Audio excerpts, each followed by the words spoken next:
Hello everyone, welcome to gravity tutorials. ये chapter 1 gravitation का second part है। इसके प्रीवियस पार्ट में हमने क्या पढ़ा था? तो ग्रेविटेशन, उसका इंट्रोडक्शन पढ़ा था, और दूसरा हमने पढ़ा था फोर्स के बारे में और इक्वेशन ऑफ मोशन के बारे में। तो आज इस पार्ट में हमें पढ़ना है circular motion and centripetal force. तो बिल्कुल टेक्स्ट को फॉलो करते हुए जाते हैं। चलिए, तो वहाँ पे टेक्स्ट बुक में आपको दिख रहा होगा कि कोई एक स्टूडेंट है जो क्या कर दिया, उसने एक स्ट्रिंग को स्टोन टाई कर दिया और उसको गोल घुमा रहा है। और ऐसे ही मोशन को हम क्या नाम देते हैं? Circular motion. और उसी का हम स्टडी करने वाले हैं। तो सर्कुलर मोशन जब हम कर रहे हैं, मान लो आप लोगों ने गिरगोट बना दिया, धागे को एक पत्थर बांध दिया और गोल घुमा रहे, किस तरह से घूम रहा है अभी? Circular motion. तो इसी से रिलेटेड कुछ सवाल दे रखे हैं जिसको हम अटेम्प्ट करेंगे। क्या सवाल है? Are you applying force? पहला सवाल यह है, क्या सर्कल में घुमाने के लिए फोर्स लगाना जरूरी है क्या? अभी ये जो कंडीशंस बताए जाते हैं, यहाँ पे हम क्लास 10 तक जो भी कंडीशन स्टडी करते हैं वो एकदम आइडियलिस्टिक कंडीशन होते हैं। आइडियल कंडीशन का मतलब होता है यहाँ पे जो एकदम रिक्वायर्ड फोर्स है उन्हीं की हम बात करते हैं, बाकी के फोर्सेस हम एक्सक्लूड कर देते हैं। जैसे मैंने कहा कि फ्री फॉल जब हम पढ़ेंगे तो एयर रेजिस्टेंस को एक्सक्लूड कर देंगे, वैसे ही इस पार्ट में जब हम सर्कुलर मोशन पढ़ रहे हैं तो यहाँ पे क्या एयर उस स्टोन को रेजिस्ट कर रही है क्या? नहीं, एयर रेजिस्टेंस को हम निग्लेक्ट कर रहे हैं। उसके साथ ही साथ जैसे आपने देखा होगा, अगर बहुत देर आप स्ट्रिंग को घुमाओगे तो यहाँ पे जलन होने लग जाएगी। तो यहाँ पे कौन सा फोर्स लग रहा है? Friction force. ऐसे फ्रिक्शन फोर्स को भी यहाँ पे हम एक्सक्लूड कर रहे हैं। तो सवाल वापस से वही पहुंच जाता है, क्या मैंने अगर फ्रिक्शन फोर्स को और एयर रेजिस्टेंस को निग्लेक्ट कर दिया तो उसके बाद भी क्या मुझे पत्थर को गोल घुमाने के लिए फोर्स लगाने की जरूरत है क्या? तो हाँ, फोर्स लगाने की जरूरत है। तो अभी ये सिंपल सा एक्सपेरिमेंट है, आप घर पे करके देख सकते हो। एक स्ट्रिंग लो और स्ट्रिंग कैसा फोर्स लगा सकता है उसके बारे में आपको फाइंड करना है। क्या स्ट्रिंग पुश कर सकता है क्या? मान लो मैंने ये दो हाथों में स्ट्रिंग ले लिया है और उसको टाइट किया है, क्या इस हाथ को मैं स्ट्रिंग की मदद से पुश करता क्या? तो पुश हम नहीं कर सकते। क्या कर सकते हैं? तो स्ट्रिंग सिर्फ पुल कर सकता है। मैं अगर इधर खींचूंगा तो ये हाथ में भी स्ट्रिंग होगा तो ये हाथ इधर आएगा। तो स्ट्रिंग कैसा फोर्स लगा सकता है? सिर्फ अपनी तरफ पुल कर सकता है। तो इसका मतलब जब आपने पत्थर को ऐसे गोल घुमाया था तो फोर्स किस तरफ लग रहा होगा? तो जब पत्थर यहां पे है तो फोर्स कुछ इस तरफ, मेरे हाथ की तरफ। यहां पे पत्थर है तो फोर्स इस तरफ, यहां पे पत्थर है तो फोर्स इस तरफ, यहां पे पत्थर है तो फोर्स इस तरफ। हमेशा एक सिंगल पॉइंट की तरफ फोर्स लग रहा है। किस तरफ लग रहा है? वो पॉइंट क्या है? तो ये पूरा सर्कल है और ये सर्कल का क्या है? सेंटर। तो सेंटर की तरफ हमेशा हमेशा फोर्स लग रहा है, इसलिए हमने उसको नाम भी इस तरह से दिया है। क्या नाम दिया है? Centripetal force. ऐसा फोर्स जो सेंटर को ढूंढता है उसी को हम सेंट्रीपिटल फोर्स बोलते हैं। तो पहला सवाल देख रहे हैं, आर यू अप्लाइंग फोर्स? क्या फोर्स लगाने की जरूरत है क्या? तो अगर सर्कल में घुमाना है तो फोर्स लगाने की जरूरत है ही है। मान लो कि आपका धागा टूट गया, ऐसे गोल घूम रहा था और यहाँ पे स्टोन आया और यहाँ पे धागा टूट गया, तो आपका स्टोन कहाँ जाएगा? तो स्टोन कुछ इस तरह से आगे जाएगा। नॉर्मली अगर ग्रेविटेशनल फोर्स नहीं होता तो क्या होता? स्टोन सिर्फ एक ही डायरेक्शन में जाता, पर ग्रेविटेशन के फोर्स के चलते क्या होता है? स्टोन आगे भी जाता है और नीचे भी जाता है। तो इसका मतलब ऐसा कुछ प्रोजेक्टाइल मोशन जिसको हम कहते हैं, कुछ इस तरह से नीचे जाते हुए दिखाई दे। मान लो आप स्पेस में घुमा रहे, स्पेस में आपने ऐसे घुमा दिया और छोड़ दिया, फ्रिक्शन नहीं है तो ये आपका पत्थर क्या होगा? हमेशा के लिए घूमते रहेगा। और जैसे ही स्ट्रिंग टूट जाएगा, मान लो यहाँ पे आके स्ट्रिंग टूट गया, तो आपका ऑब्जेक्ट कैसे जाएगा? कुछ इस तरह से जाएगा। तो इसको आप टेंजेंशियल डायरेक्शन कहते हो। सर्कल को टेंजेंट ड्रॉ करते हो, उस डायरेक्शन में मेरा स्टोन फ्लाई आउट करेगा। तो कुछ इस तरह से मान लो आप सर्कल में कुछ इस तरह से आप पत्थर को घुमा रहे हो इस डायरेक्शन में, और ये आपका सेंटर है। यहाँ पे आके जब मेरा स्टोन यहाँ पे आया तो मान लो कि स्ट्रिंग टूट गया, तो मेरा स्टोन किस डायरेक्शन में जाएगा? तो कुछ इस डायरेक्शन में जाएगा। और आपको पता ही है, ऐसी लाइन जो सर्कल को एक पॉइंट में टच करते हैं उसे हम क्या कहते हैं? टेंजेंट। तो इस डायरेक्शन को हम टेंजेंशियल डायरेक्शन कहते हैं। मान लो स्टोन कुछ यहाँ पे आके धागा टूट जाता तो कहाँ पे जाता मेरा स्टोन? तो कुछ इस डायरेक्शन में जाता, बिल्कुल सीधा चलने लगा। ठीक है, तो कुछ इस तरह से यहाँ पे आके स्टोन टूट गया, यहाँ पे आके स्ट्रिंग टूट गया, तो स्टोन बिल्कुल ऐसे सीधे सीधे चलेगा। तो सारे ऑब्जेक्ट सीधे तो खुद से चलते हैं, पर सर्कल में चलाने के लिए फोर्स की जरूरत है। नेक्स्ट क्वेश्चन है, in which direction is the force acting? Next सवाल क्या पूछा है कि जब आप फोर्स लगा रहे हो, कंटिन्यूअसली फोर्स लगाने की जरूरत पड़ रही है, तो किस डायरेक्शन में फोर्स लगा रहे हो? तो फोर्स हमेशा सेंटर की तरफ है। जिस भी सर्कल में मेरा स्टोन घूम रहा है, मेरा ऑब्जेक्ट घूम रहा है, हमेशा फोर्स किस डायरेक्शन में, सेंटर की तरफ फोर्स लग रहा है। How will it effect the stone, stone को कैसे इफेक्ट कर रहा है, ये जो फोर्स है ये स्टोन को किस तरह से इफेक्ट कर रहा है। तो क्या स्टोन की स्पीड चेंज होगी क्या इस फोर्स की वजह से, तो नहीं, स्टोन की स्पीड बिल्कुल भी चेंज नहीं होगी इस फोर्स की वजह से। क्या चेंज होगा, तो उसको हम कहते हैं वेलोसिटी चेंज होगी। अब वेलोसिटी में दो कंपोनेंट आते हैं, एक तो स्पीड आता है और डायरेक्शन आती है। तो यहाँ पे कंटिन्यूअसली क्या हो रहा है, स्पीड नहीं चेंज हो रही, वेलोसिटी का मैग्नीट्यूड चेंज नहीं हो रहा है, सिर्फ डायरेक्शन चेंज हो रहा है। इसका मतलब समझो, जैसे यहाँ पे स्टोन है, तो अब स्टोन किस तरफ जाने की कोशिश कर रहा था, टेंजेंशियल इधर। अब ये स्ट्रिंग इसको अपनी तरफ खींच रहा है, सेंटर की तरफ खींच रहा है, उस वजह से इसकी डायरेक्शन क्या हो जाएगी, कुछ इस तरह से चेंज हो जाएगी। थोड़ा सा और आगे जाएगा, वापस डायरेक्शन चेंज हो जाएगी, थोड़ा और आगे जाएगा, डायरेक्शन चेंज हो जाएगी। क्या स्पीड चेंज होगी क्या, तो स्पीड बिल्कुल भी चेंज नहीं होगी। क्या होगा, सिर्फ डायरेक्शन में चेंजेस आएगी। तो यही सवाल, how will it effect the stone, तो ये फोर्स स्टोन पे कैसा इफेक्ट डालेगा, तो ये फोर्स की वजह से क्या होगा, स्टोन की वेलोसिटी चेंज होगी, या फिर आप कह सकते हो स्पीड चेंज नहीं होगी, पर वेलोसिटी का डायरेक्शन वाला जो कंपोनेंट होगा वो कंटिन्यूअसली चेंज होते रहेगा। तो इससे रिलेटेड ये आपके लिए डेफिनेशन है, और इससे रिलेटेड और एक एग्जांपल बता देता मैं आपको, और उसके बाद हम डेफिनेशन पढ़ लेते हैं। अब ये एग्जांपल जो है ये प्लैनेट्स का एग्जांपल है। जैसे आपको पता है मून जो है वो क्या करता है, हमारे अर्थ के अराउंड चक्कर लगाता है, गोल गोल घूमता है। ये किस फोर्स की वजह से चक्कर लगाता है, सवाल ये है कि कौन सा फोर्स है जो जिसकी वजह से मून क्या हो रहा है, अर्थ के अराउंड घूम रहा है। तो कैसा फोर्स होना चाहिए, सर्कल में घुमाने के लिए मुझे पता है सेंट्रीपिटल फोर्स होना चाहिए, और जब मून घूम रहा है तो उसको कौन अपनी तरफ खींच रहा है, अर्थ खींच रहा है। तो यहाँ पे सेंटर पे कौन है, अर्थ है। यहाँ पे घूम कौन रहा है, यहाँ पे मून घूम रहा है, और फोर्स हमेशा किस तरफ लग रहा है, इस तरफ। और ये कौन सा फोर्स है, दो ऑब्जेक्ट्स के बीच में जो अट्रैक्टिव फोर्स होता है उसको हम क्या कहते हैं, तो ये पिछले वीडियो में हमने पढ़ा था, इसे हम ग्रेविटेशनल फोर्स कहते हैं। तो अर्थ क्या कर रही है, मून को खुद की तरफ, अपनी तरफ, अर्थ की सेंटर की तरफ खींच रही है, और इसी फोर्स को हम क्या बोल रहे हैं, ग्रेविटेशन फोर्स। दो मासेस, दो वजन एक दूसरे पे जो फोर्स लगाते हैं उनको हम क्या कहते हैं, ग्रेविटेशनल फोर्स। यहाँ पे फिलहाल हम ग्रेविटेशनल फोर्स को और एक नाम दे रहे हैं जिसको हम क्या कह सकते हैं, सेंट्रीपिटल फोर्स। ग्रेविटेशनल फोर्स यहाँ पे सेंट्रीपिटल फोर्स की तरह एक्ट कर रहे हैं। इसकी वजह से मून पे हमेशा फोर्स लगाया जा रहा है इस डायरेक्शन में। पर क्या इसकी वजह से उसकी स्पीड चेंज होगी क्या, नॉर्मली 27 डेज में मून अपना रिवॉल्यूशन कंप्लीट करता है, तो क्या इस फोर्स की वजह से उसकी स्पीड बढ़ रही है क्या, पहले 27 डेज, फिर 26 डेज, 25 डेज, कुछ दिनों बाद पता चला कि 20 डेज में ही सर्कल कंप्लीट कर रहा है। नहीं, ऐसा नहीं होता है, क्योंकि ये फोर्स जो है इस तरह से वेलोसिटी के परपेंडिकुलर है, इसलिए यहाँ पे स्पीड में चेंजेस नहीं आते। तो चेंजेस किस में आते हैं, तो सिर्फ डायरेक्शन में। पहले मून इधर जा रहा था, फिर थोड़ा आगे जाके ऐसा टर्न हो जाएगा, टर्न हो जाएगा, टर्न होगा, कंटिन्यूअसली टर्न होते रहेगा। उसी तरह से आपको पता है कि अगर सन सेंटर में है तो उसके अराउंड अर्थ घूम रही है, अप्रोक्सीमेटली एक सर्कुलर मोशन ही है, सर्कल में अर्थ घूम रही है। अभी अर्थ पे जो सन है वो कंटिन्यूअसली फोर्स लगा रहा है, पर क्या उस फोर्स की वजह से अर्थ की स्पीड चेंज हो रही है क्या बढ़ रही है क्या, तो नहीं। हमें तो पता है एक साल कंप्लीट करने के लिए, एक रिवॉल्यूशन कंप्लीट करने के लिए कितना टाइम लगता है, वो तो हमेशा 365 डेज ही लगते हैं। वैसे तो 365 1/4 इतना टाइम लगता है, इतने दिन लग जाते हैं। तो ये हमेशा के लिए सही है, हमेशा 365 + 1/4 डेज इतना ही टाइम लगता है एक रिवॉल्यूशन कंप्लीट करने के लिए, हमेशा टाइम सेम ही लगता है। तो बताने का मतलब ये है कि इस फोर्स की वजह से, सेंट्रीपिटल फोर्स की वजह से क्या स्पीड में कुछ चेंजेस आते हैं क्या, तो स्पीड में चेंजेस नहीं आते। इसका मतलब भी ये है कि काइनेटिक एनर्जी भी हमेशा कांस्टेंट रहती है। तो आइए डेफिनेशन पे जाते हैं। तो सेंट्रीपिटल फोर्स की डेफिनेशन क्या होगी, तो सेंट्रीपिटल फोर्स को हम ऐसे एक्सप्लेन करेंगे, ऐसा फोर्स जिसकी वजह से ऑब्जेक्ट क्या हो रहा है, सर्कल में घूम रहा है, और वो फोर्स किस तरफ लगना चाहिए, वो फोर्स हमेशा सेंटर की तरफ लगना चाहिए। अगर कुछ इस तरह से फोर्स एक्ट कर रहा होगा तो उसे हम क्या कहेंगे, सेंट्रीपिटल फोर्स कहेंगे। A force that acts on any object moving along a circle and which is directed towards the center is called as centripetal force.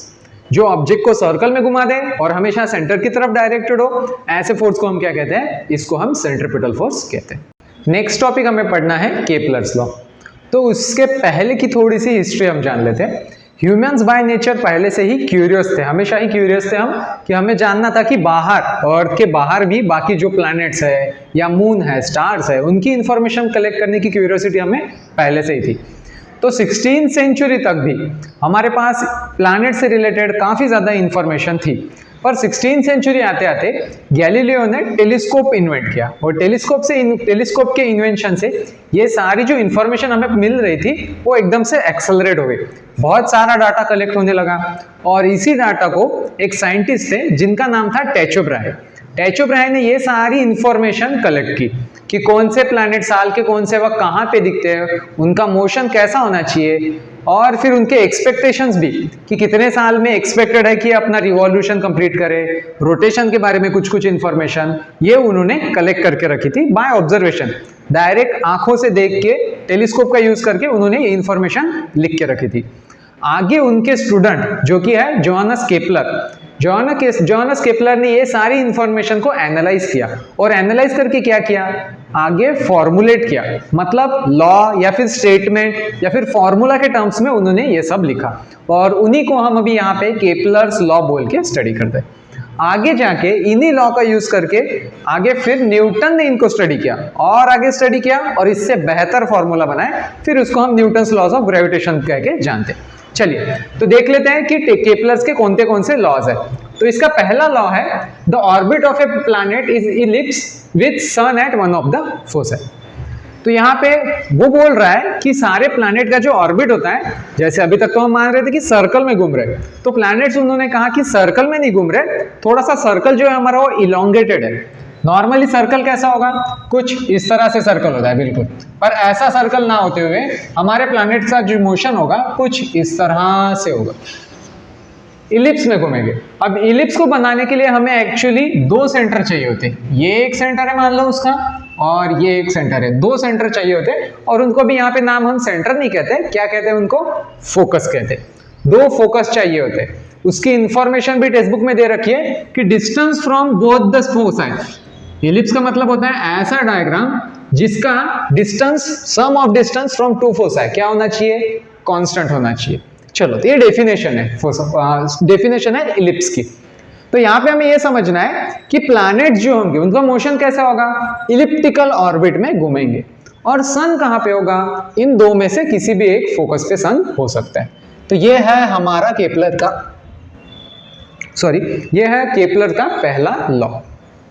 उसके बाद नेक्स्ट हमें पढ़ना है सेकंड लॉ। सेकंड लॉ कहता है line joining the planet and the sun sweeps equal area in equal interval of time. तो अभी यहाँ पे ये वर्ड हमें समझना है, पहले तो इंपॉर्टेंट वर्ड है स्वीप्स। स्वीप्स का मतलब क्या होता है, झाड़ना या पोंछना, और कितने टाइम में बोल रहा है, इक्वल इंटरवल ऑफ टाइम में बोल रहा है। अभी देखो यहाँ पे सन है, मान लो ये प्लैनेट की कुछ इनिशियल पोजीशन है, इनिशियली कुछ यहाँ पे था प्लैनेट, और क्या कर दिया हमने, एक लाइन ड्रॉ कर दी joining the planet and the sun. ये प्लैनेट है और ये क्या है, सन है।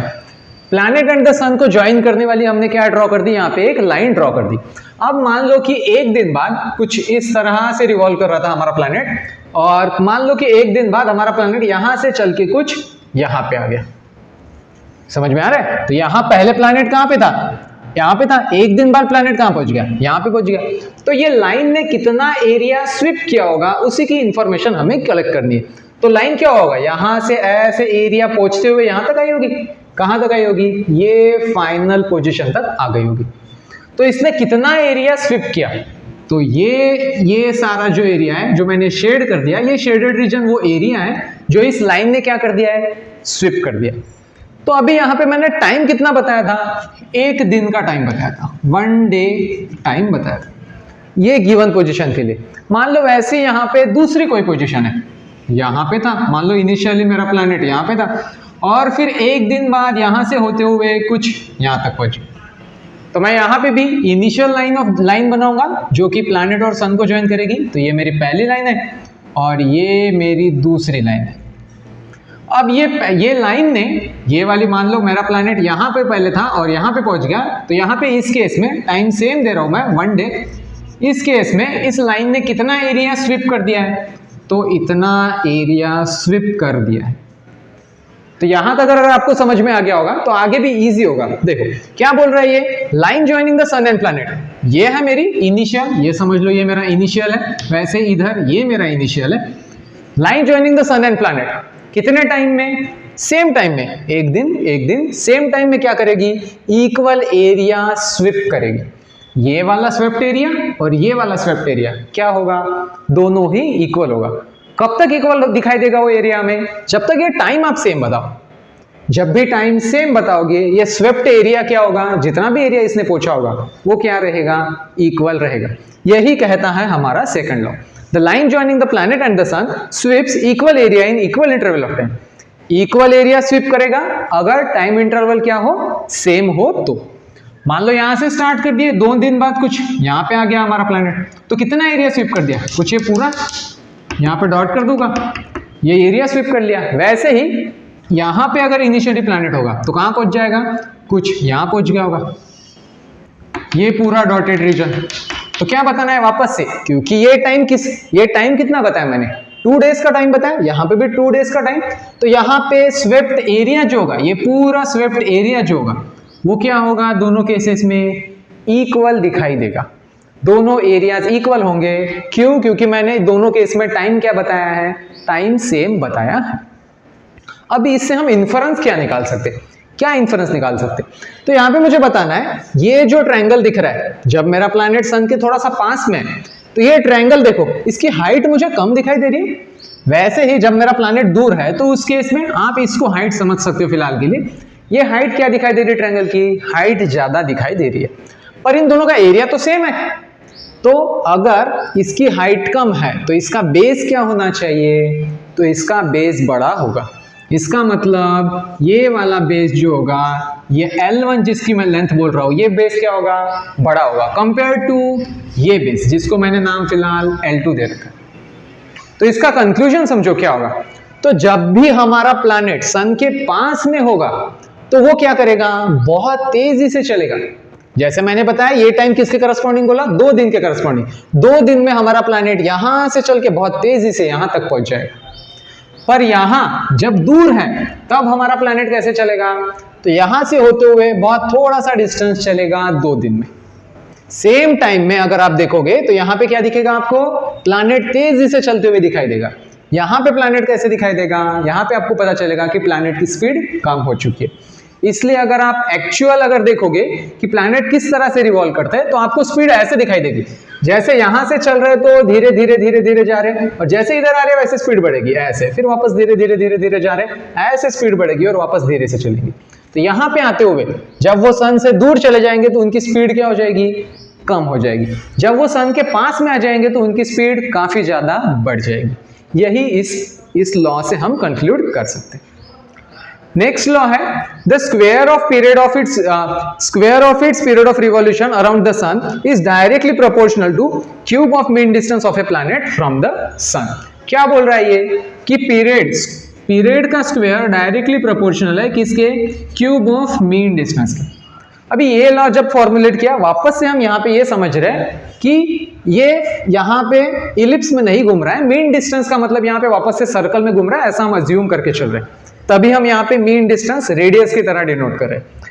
तो ये क्या बोल रहा है, स्क्वायर ऑफ पीरियड, जैसे हमें पता है कि 365 अर्थ को पूरा रिवॉल्यूशन कंप्लीट करने में कितना वक्त लगता है, 365 डेज, इतना वक्त लगता है। इसका जो भी स्क्वायर होगा वो किसके प्रोपोर्शनल होगा, ये प्रोपोर्शनल होगा अर्थ और सन के बीच का जो भी डिस्टेंस होगा, distance between sun and earth, उसके क्यूब के प्रोपोर्शनल होगा। यही ये लॉ बता रहा है। अब इस लॉ को हम कैसे लिख सकते हैं, तो यहाँ पे हम लिख देंगे कुछ कांस्टेंट ऑफ प्रोपोर्शनलिटी। तो यहाँ पे मुझे लिखना है T square equals to K R cube, या फिर इसका मीनिंग क्या होगा, T square by R cube equals to K, जो कि एक कांस्टेंट होगा। तो इसी के साथ यहाँ पे ये वाला लेक्चर हम खत्म करते हैं। नेक्स्ट लेक्चर में इसके आगे के पार्ट से हम कंटिन्यू करेंगे। Thank you.